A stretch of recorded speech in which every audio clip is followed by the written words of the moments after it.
Boa noite, alunos. Vamos lá para a nossa aula de hoje, que nós vamos falar a respeito de óbito e preparo do corpo. Mas antes da gente ir para essa parte mais prática, né, a gente precisa entender alguns conceitos que estão em torno, tá, do assunto morte. E a gente vai começar falando a respeito das 5 fases do luto.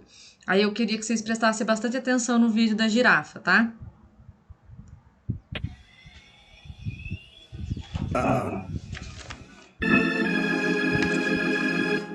It's no big deal. It's probably not even quicksand. I'm gonna have a good laugh about this tonight with the guys.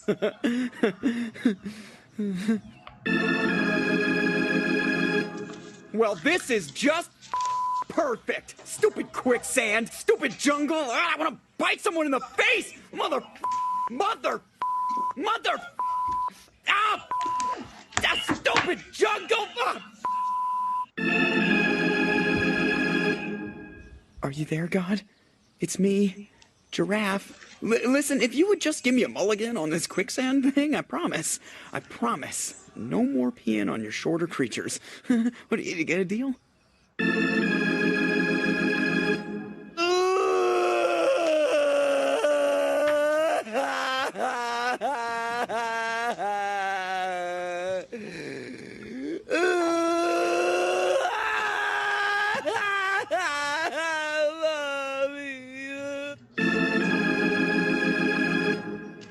You know something? I'm cool with this.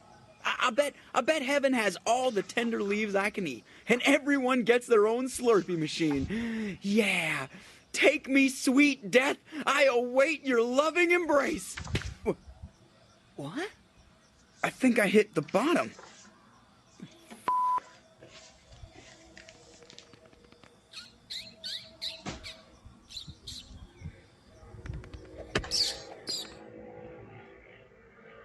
Pois é, né? E o fim da girafa foi. O fim não, né, gente? Não sabe o que aconteceu com ela, mas de fato ela bateu no fundo.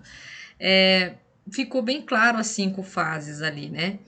Então a gente tem, né, as fases do luto ou da perspectiva da morte. Então, qualquer coisa que gira em torno da morte em si, a gente pode observar essas fases. Então, a primeira fase é a negação. Então, deu para ver a girafinha, né? Negando o fato dela estar, né, afundando ali na areia movediça.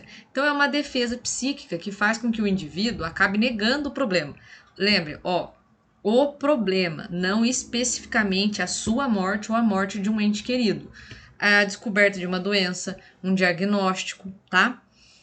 Ele tenta encontrar algum jeito de não entrar em contato com a realidade, seja da morte de um ente querido ou da perda de um emprego, por exemplo. É comum que a pessoa também não queira falar a respeito do assunto. Então, quando a gente fala luto, não é limitado à questão da morte, mas ela gira em torno de tudo aquilo que traz um certo prejuízo emocional, psíquico ao indivíduo. Então, por exemplo, o término de um casamento, perder o emprego, né? Então, tudo isso pode acarretar, né, o desencadeamento dessas fases.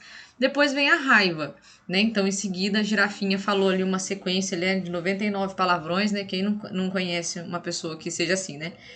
Então, é a fase da raiva. Nessa fase, o indivíduo se revolta com o mundo, se sente injustiçado e não se conforma por estar passando por isso.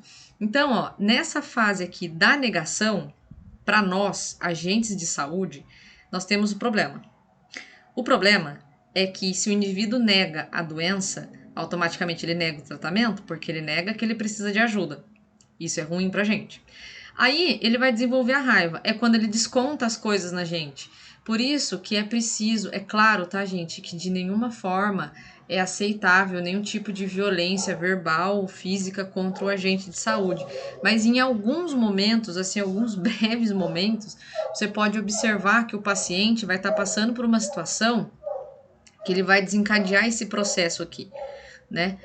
E aí acaba se refletindo em todos em volta. Não é pessoal com a equipe de saúde, é com qualquer um que se aproxima.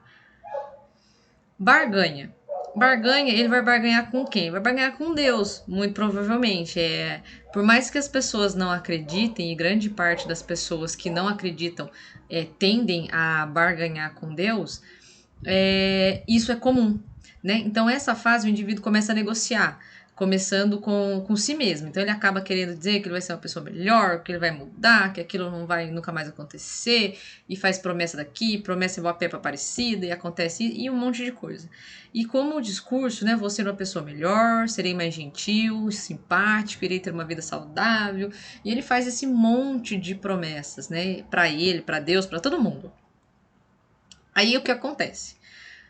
Às vezes, gente, a barganha não funciona, né? Às vezes não dá certo. E aí, quando ele repara que não deu certo, vem a depressão. Já nessa fase, a pessoa se retira para o seu mundo interno, se isolando de uma forma melancólica e se sentindo impotente diante da situação, né? Então, quando a pessoa olha diante de uma situação e ela fica estagnada diante daquilo, ela fica com aquele sentimento de impotência, de não poder controlar uma situação, né, envolvendo a vida dela, ela acaba entrando em depressão. Esse conceito, ele entra, né, muito na vida da gente, né, de diversas formas. A aceitação é o estágio em que o indivíduo não tem desespero e consegue enxergar a realidade como realmente é, ficando pronto para enfrentar a perda ou a morte. Então a girafinha, né, tava lá, estou pronto, venha me buscar, doce morte, vou lá para o céu das girafas, né, e tudo mais. A aceitação, gente, não significa que o indivíduo vai aceitar a doença e não vai buscar a cura, tá? Para nós, a aceitação da doença é, bom, enxerguei que estou doente. Enxergando que estou doente, eu vou fazer o quê? Eu vou buscar ajuda, eu vou aceitar meu tratamento. Né? Tem uma novela que chama, acho que tinha a Thaís Araújo e ai, meu Deus do céu. Eu sei que tinha Thais Araújo, Giovanna Antonelli, Zé Maier, que tinha a modelo, que era a Aline Moraes e ficou tetraplégica.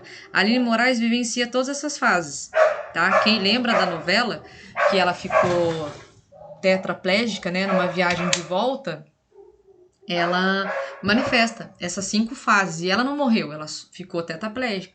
E aí tem toda aquela parte da recuperação, quando ela realmente aceita aquela condição e ela opta pelo tratamento. Então tem tudo isso que a gente precisa levar em conta, tá? Concluindo, é importante esclarecer que não existe uma sequência dos estágios, tá? Mas é comum que as pessoas passem por esse processo e apresentem pelo menos 2 desses estágios. E não necessariamente a pessoa consegue passar por todo esse processo completo, né? Algumas ficam estagnadas em uma dessas fases que foram citadas. Então, por exemplo, a gente teve contato com uma senhora, 15 anos, ela fazia almoço e ela colocava o prato do filho que morreu, né? Então ela desencadeou ali uma psicopatologia onde ela não aceitou a morte, ela estagnou nessa fase. Tem pessoas que não passam, né, pela fase da revolta, não passam da raiva, não passam pela fase da barganha, ou já entram direto na depressão. Então isso não é uma regra de bolo, tá? É apenas um norte, apenas um ponto, né, para a gente enxergar as variáveis que estão em torno aí do processo de luto, seja do diagnóstico de uma doença no próprio indivíduo, como no ente querido, ou a morte, né, dessa mesma pessoa que está se aproximando ou de um ente querido, ok?